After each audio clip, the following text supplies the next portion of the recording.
ఇచ్చిన మాట నిలుపుకునేందుకు తండ్రిని తోపుడు బండిపై కూర్చోబెట్టి కాలినడకన అయోధ్యకు పయనమయ్యాడు ఓ వ్యక్తి. శ్రీకాకుళం జిల్లా లావేరు మండలం ఇజ్ఞానంపాలెంలో గ్రామం నుంచి అయోధ్య బాలరాముని దర్శించుకునేందుకు కాలినడకన బయలుదేరిన తండ్రి కొడుకులు 1990లో తన తండ్రి కాలినడకన తనని కాశీకి తీసుకువెళ్ళగా అప్పట్లో ఉన్న అయోధ్య సమస్యల వలన బాలరాముడి దర్శనం కాలేదని అన్నారు.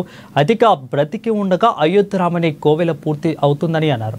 అతిగా అప్పుడు నన్ను కాలినడకన అయోధ్య తీసుకువెళ్లాలని కోరగా తండ్రికి ఇచ్చిన మాట నిలుపుకునేందుకు తండ్రి నడవలేని స్థితిలో ఉండడంతో తోపుడు బండిపై తీసుకెళ్తూ పయనమయ్యాడు ఓ వ్యక్తి.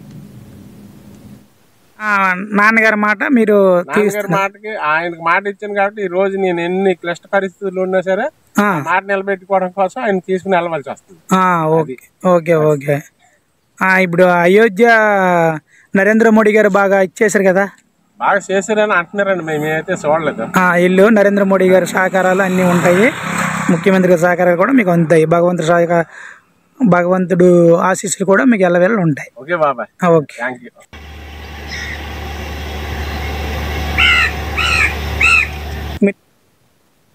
ఏపీ పల్నాడు జిల్లా